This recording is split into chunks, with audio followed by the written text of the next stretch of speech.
These two eyes can only perceive that which is physical. The third eye is an inward-focused eye. Your lustfulness, your desiring nature never ever stood outside, it only stood inside. Lust means it creates a sense of incompleteness within you and a longing for something. When we say Shiva, the word Shiva has become synonymous with the third eye. The third eye, what it means is, these two eyes are to look outside. These two eyes are capable of showing you the physicality of the existence. These two eyes can only perceive that which is physical. The third eye is an inward-focused eye. It's not going to open up upon your forehead. The third eye is an inward-looking eye.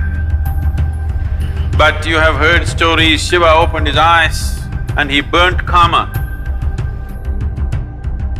In India, there is a god of love and lust called Kama. Kama means lust, which you don't like to face it head-on, so you make it love.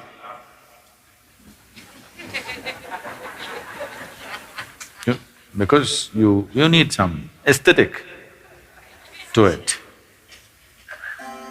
So, he hides behind a tree and shoots an arrow at Shiva's heart. Tuck, it hits him and Shiva gets a little disturbed. Then he sees it's Kama. That is, it's his own lust coming up. Then he opened up his third eye, a fiery eye, and burnt Kama. He was hiding behind a tree, but he was burnt into ashes. Then Shiva took the ashes of this burnt Kama and smeared himself. That I have put these things to rest for good. That is the general story told to the people. But you tell me, your lust arises within you or behind the tree? No, you may go behind the tree, that's another matter.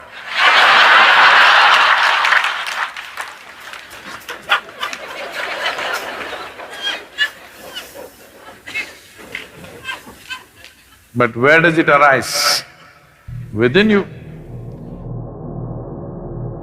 Desire is not hanging outside.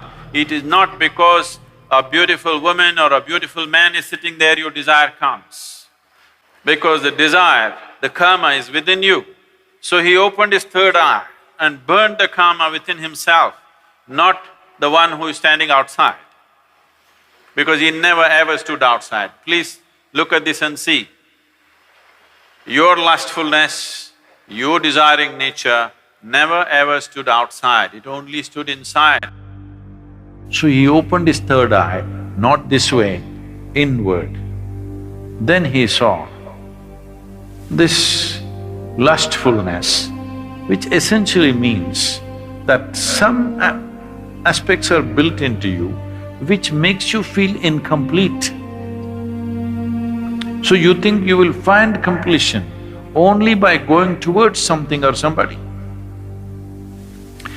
Lust is not just about opposite sex, shopping is lust. Because you have to go towards something, only then life will be complete. Every desire is lust, because without that I cannot exist. I want that, because only when I have that, this will be complete. It may be a thing, it may be a position, it may be power, it may be sexuality, it doesn't matter what it is. Essentially, lust means it creates a sense of incompleteness within you and a longing for something that it makes you feel if you don't have that, you're not complete. So he decides to burn the Kama within himself. He burned the Kama and then instead of sweat,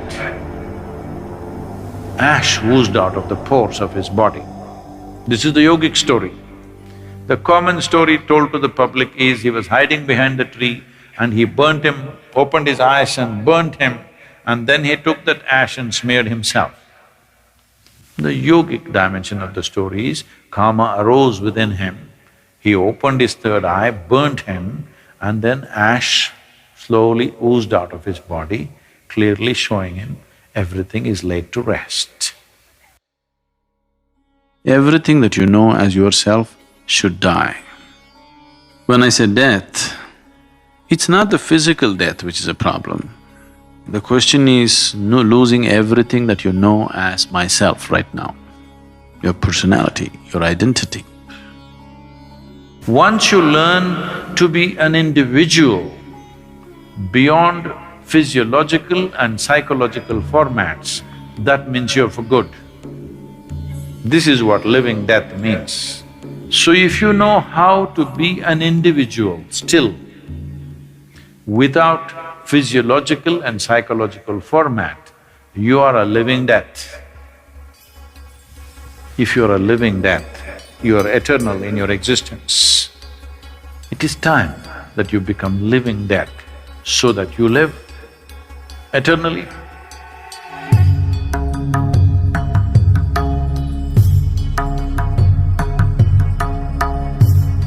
But there's a certain dimension of consciousness which can go beyond time. Yama came to claim his life. Markandeya, who knew the ways of life, just did one simple act. They say he continued to live as a 15-year-old because he came in touch with that dimension of consciousness which we refer to as Kala Bhairava.